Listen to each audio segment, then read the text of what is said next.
Hello everyone, welcome to Endeavour Immigration. This is Gaurav. आज की इस वीडियो में मैं एक्सप्लेन करने जा रहा हूँ कि जो ऑस्ट्रेलिया पीआर वीज़ाज़ के लिए या स्किल्ड वीज़ाज़ के लिए स्किल असेसमेंट होती है वो मैंडेटरी क्यों है और कैसे आप जो है अपनी स्किल असेसमेंट करवा सकते हैं।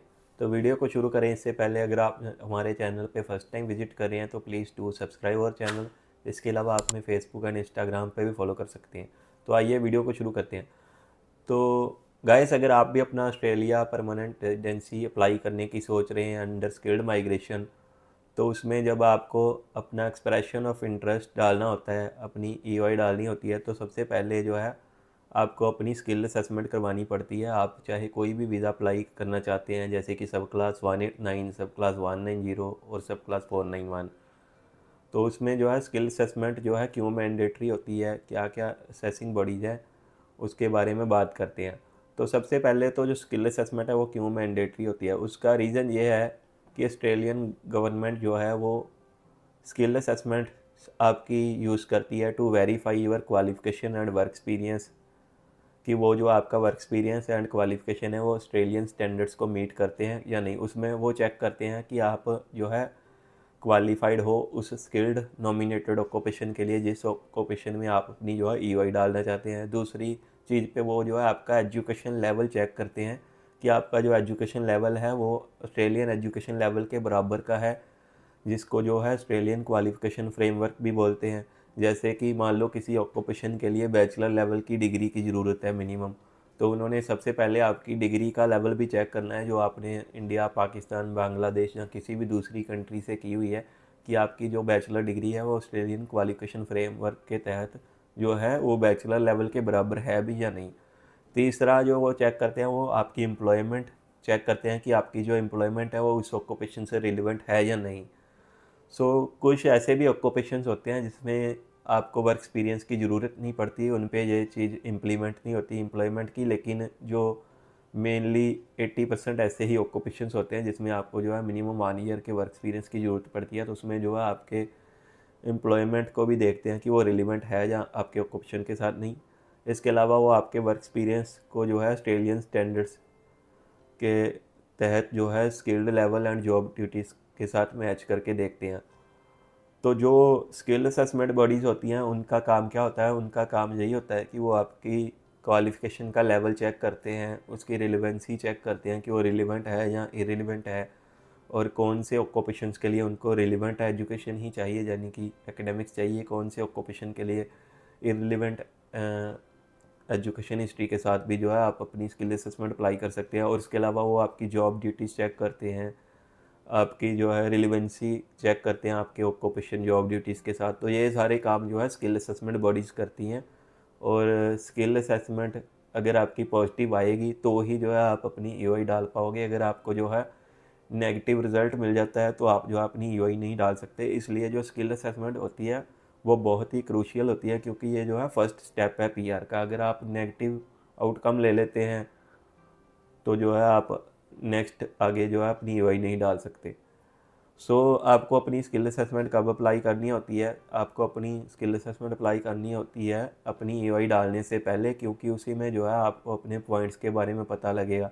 और उसके बाद ही जो है आपको स्टेट्स जो है नॉमिनेट करते हैं, जहाँ आपको जो है इमिग्रेशन की तरफ से जो है इनविटेशन आता है। तो यूजली जो स्किल असेसमेंट का रिज़ल्ट होता है वो जब आपको रिज़ल्ट मिल जाता है वो 3 ईयर्स की उसकी वैलिडिटी होती है। कुछ असेसमेंट बॉडीज़ जो है 2 साल की वैलिडिटी के साथ भी आती हैं, लेकिन मोस्टली जो स्किल असेसमेंट बॉडीज़ हैं या स्किल असेसमेंट रिजल्ट्स होते हैं उनकी 3 साल की वैलिडिटी होती है। और ऑफ शोर या ऑन शोर दोनों ही एप्लीकेंट्स को अपनी जो है स्किल असेसमेंट करवानी होती है। चाहे कोई आप अपना पीआर का प्रोसेस ऑस्ट्रेलिया के अंदर से करना चाहता है, उनको भी जो है स्किल असेसमेंट करवानी पड़ती है। अब हम बात कर लेते हैं मेजर स्किल असेसमेंट बॉडीज़ की। तो उनका थोड़ा मैं आपको ओवरव्यू भी दे देता हूँ। तो फर्स्ट नंबर पे जो स्किल असेसमेंट बॉडी आती है वो वेटसेस आती है। तो वेटसेस में जो है बहुत ही जो है जनरल ऑक्यूपेशंस आ जाते हैं, या मैनेजमेंट के ऑक्यूपेशंस आ जाते हैं, या प्रोफेशनल ऑक्यूपेशंस आ जाते हैं, जैसे मार्केटिंग हो गया, एचआर हो गया, बिजनेस हो गया, फाइनेंस हो गया, सेल्स हो गया, एंड प्राइवेट टीचिंग हो गया, जहाँ उसके अलावा कुछ हेल्थ ऑक्यूपेशंस भी आ जाते हैं। तो मोस्टली मैनेजर लेवल के इसमें ऑक्यूपेशंस होते हैं, जहाँ एग्जेक्टिव लेवल के होते हैं। तो वेटसेस में आपको जो है 1 से 3 साल के वर्क एक्सपीरियंस की ज़रूरत पड़ती है to get your positive skill assessment. It depends कि आपकी जो डिग्री है वो रिलेवेंट है या इरिलेवेंट है। वेटसेस के ऊपर हमने जो है पूरी वीडियो भी बनाई हुई है, आप हमारे यूट्यूब चैनल पे चेक कर सकते हैं। उसके बाद जो नेक्स्ट मेजर असेसिंग बॉडी है वो ACS है, जिसको ऑस्ट्रेलियन कंप्यूटर सोसाइटी कहते हैं। तो ऑस्ट्रेलियन कंप्यूटर सोसाइटी जो है वो IT एंड कंप्यूटर साइंस और इसके अलावा डेटा साइंस के ऑक्यूपेशंस के साथ जो है रिलेवेंट है। और ये जो है सॉफ्टवेयर इंजीनियर्स हो गए, एनालिस्ट हो गए, डेटा साइंटिस्ट हो गए, साइबर सिक्योरिटी एक्सपर्ट्स हो गए, जितने भी IT प्रोफेशनल्स हैं, IT के जितने भी ऑक्यूपेशंस हैं वो सारे ACS के अंदर आ जाते हैं। तो उसमें जो है आप अपनी कंप्यूटर साइंस की या IT के डिग्री के साथ भी अपनी स्किल असेसमेंट अप्लाई कर सकते हैं, और RPL के थ्रू जो है विदाउट कंप्यूटर साइंस की डिग्री के साथ भी जो है अपनी स्किल असेसमेंट अप्लाई कर सकते हैं। तो आप ACS के थ्रू आपको जाना होता है। नेक्स्ट जो होती है वो इंजीनियर्स ऑस्ट्रेलिया है। तो इंजीनियर्स ऑस्ट्रेलिया जो है इंजीनियर्स प्रोफेशनल्स के लिए है, चाहे वो मैकेनिकल इंजीनियर्स हैं, चाहे सिविल इंजीनियर्स हैं, चाहे इलेक्ट्रिकल इंजीनियर्स हैं, या कोई भी अदर इंजीनियर प्रोफेशनल्स हैं, तो उनको जो है इंजीनियर्स ऑस्ट्रेलिया के थ्रू अपनी जो है स्किल असेसमेंट करवानी होती है। इंजीनियर्स ऑस्ट्रेलिया में जो है एक इंजीनियरिंग की डिग्री जो है मैंडेटरी होती है, रिलेवेंट। इसमें जो है इररिलेवेंट डिग्री के साथ जो है अपनी स्किल असेसमेंट नहीं करवा सकते। इसके ऊपर भी हमने जो है पूरी वीडियो बनाई हुई है। नेक्स्ट आ जाती है ट्रेड रिकॉग्नाइजेशन ऑस्ट्रेलिया।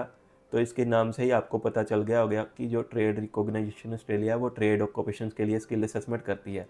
उसमें जो है सारे ऑक्यूपेशंस आ जाते हैं, चाहे आप इलेक्ट्रीशियन हो, चाहे प्लम्बर हो, चाहे कारपेंटर हो, चाहे आप मोटर मैकेनिक हो, शेफ़ हो, कुक हो, और इसके अलावा बहुत सारे ऑक्यूपेशंस आ जाते हैं।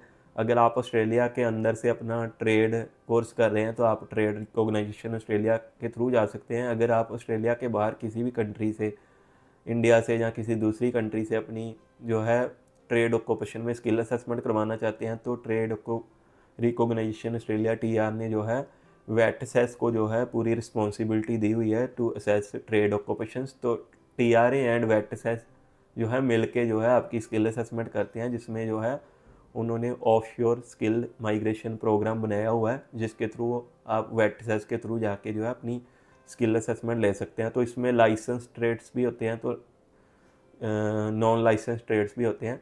तो इसकी जो असेसमेंट फ़ीस होती है सबसे ज़्यादा होती है, जो डिपेंड करता है आपकी ट्रेड पे कि आपका जो ट्रेड है वो लाइसेंस ट्रेड है या नॉन लाइसेंस ट्रेड है।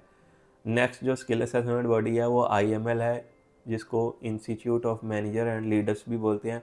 तो इसमें जो हाईली जो प्रोफेशनल्स होते हैं, जो मैनेजर्स हैं, मैनेजमेंट प्रोफेशनल्स होते हैं, जो कि बहुत हाई लेवल की पोजीशन पे होते हैं, वो IML के थ्रू जो है अपनी स्किल असेसमेंट करवा सकते हैं। जैसे कि बिजनेस डेवलपमेंट मैनेजर्स आ जाते हैं, सेल्स एंड मार्केटिंग मैनेजर्स आ जाते हैं, जनरल मैनेजर्स आ जाते हैं, कॉरपोरेट मैनेजर्स आ जाते हैं। तो इसमें जो है अगर आप अपनी स्किल असेसमेंट करवाना चाहते हैं तो आप अपने जो फर्म है, जो आपकी कंपनी है, उसमें बहुत ज़्यादा ऊपर के लेवल पे, हायर लेवल पे जॉब कर रहे होनी चाहिए। अगर आपकी जो हायर लेवल की जॉब नहीं है, आप still as a manager job कर रहे हो, तो जो है आपको वेटसेस के थ्रू ही जाना चाहिए। वेटसेस में जो है काफ़ी सारे प्रोफेशनल ऑक्यूपेशंस आ जाते हैं मैनेजर के रिलेटेड। नेक्स्ट जो असेसिंग बॉडी है वो CPA है, जो कि सर्टिफाइड पब्लिक अकाउंटेंट्स जिसको बोलते हैं, जहाँ CA chartered accountant Australia and New Zealand है। इसमें जो है अकाउंटिंग एंड फाइनेंस के प्रोफेशंस आ जाते हैं, जैसे कि general accountant, taxation accountant, finance managers, external auditors and tax accountants. तो इनकी भी जो रिक्वायरमेंट्स हैं एक हाईली रिलेवेंट डिग्री और सब्जेक्ट मैपिंग के थ्रू होती है। तो ये भी आप ऑफशोर एंड ऑनशोर दोनों जगह से जो है अपनी स्किल असेसमेंट अप्लाई कर सकते हैं। नेक्स्ट जो मेन असेसिंग बॉडी है वो AITSL है, जिसको Australian institute of teaching and school leadership भी कहते हैं। और इसमें जो है आपके टीचिंग के या एजुकेशन के जो आपके ऑक्यूपेशंस होते हैं, जैसे कि प्राइमरी स्कूल टीचर्स हो गए, सेकेंडरी स्कूल टीचर्स हो गए, स्पेशल एजुकेशन टीचर्स हो गए, इन सभी ऑक्यूपेशंस की जो असेसमेंट है वो AITSL करती है। तो last but not the least जो हम बात करने जा रहे हैं SECA के बारे में बात करेंगे। तो SECA जो है वो early childhood teachers and child care workers की स्किल असेसमेंट करती है। तो उसमें जो है आपका AQF या NQF लेवल के तौर पे जो है आप अपनी स्किल असेसमेंट करवा सकते हैं। तो in short these are the main skill assessment bodies जो ऑफशोर से या ऑन सोर्स से जिनसे जो है एप्लीकेंट्स अपनी जो है स्किल असेसमेंट करवाते हैं। चाहे आप सब क्लास 189 के लिए अप्लाई करना चाहते हैं, 190 या 491 के लिए किसी भी वीज़ा के लिए अप्लाई करना चाहते हैं, तो आपको स्किल असेसमेंट पहले करवानी है। इसके अलावा जो लोग एम्प्लॉयर स्पॉन्सर वीज़ास जो होते हैं, जैसे कि सब क्लास 482, सब क्लास 186, उसके लिए भी कुछ ऑक्यूपेशंस ऐसे होते हैं जिनमें जो है स्किल असेसमेंट मैंडेटरी होती है। तो उसमें भी जो है आपको अपनी स्किल असेसमेंट जो है अपनी रिलेवेंट असेसिंग बॉडी से करवाना ज़रूरी होता है, जिसमें जो है इमिग्रेशन ऑफिसर्स आपकी जो है स्किल असेसमेंट के बेस पे ही चेक करते हैं कि आपका उस ऑक्यूपेशन में रिलेवेंट वर्क एक्सपीरियंस है या नहीं। तो स्किल असेसमेंट अप्लाई करते समय आपको जो है इन सारी चीज़ों का ध्यान रखना होता है कि आप किस क्राइटेरिया में फ़िट बैठते हो। और सारी स्किल असेसमेंट बॉडीज़ की जो है अलग अलग क्राइटेरिया है, अलग अलग फ़ीस है, अलग अलग प्रोसेसिंग टाइम है। जो CPA का $550 स्किल असेसमेंट फ़ीस है, वेटसेस की $1100 के करीब है, ACS की $1500 के करीब है। तो सभी की अलग अलग फ़ीस एंड प्रोसेसिंग टाइम है। It all depends on your occupation कि आपका जो है कौन सा ऑक्यूपेशन है। और आपको जो है अपना एंस्को कोड चूज़ करना जो है बहुत ही इसेंशियल होता है कि आप अपना जो है राइट ऑक्यूपेशन कोड चूज़ करें। किसी भी गलत ऑक्यूपेशन में जो है अपनी स्किल असेसमेंट ना अप्लाई करें, जिससे आपको जो है नेगेटिव आउटकम मिल जाए और आप जो है पहले ही स्टेप में फ़ेल हो जाए। तो इंडेवर इमिग्रेशन के पास जो है पूरे 10 से 11 साल का जो है एक्सपीरियंस है इन ऑस्ट्रेलिया स्किल्ड माइग्रेशन। तो अगर आपको भी अपनी स्किल असेसमेंट करवानी है और आप इन वीज़ाज़ के लिए अप्लाई करना चाहते हैं जो पॉइंट्स बेस्ड है, तो आप इंडेवर इमिग्रेशन की टीम को कॉन्टैक्ट कर सकते हैं।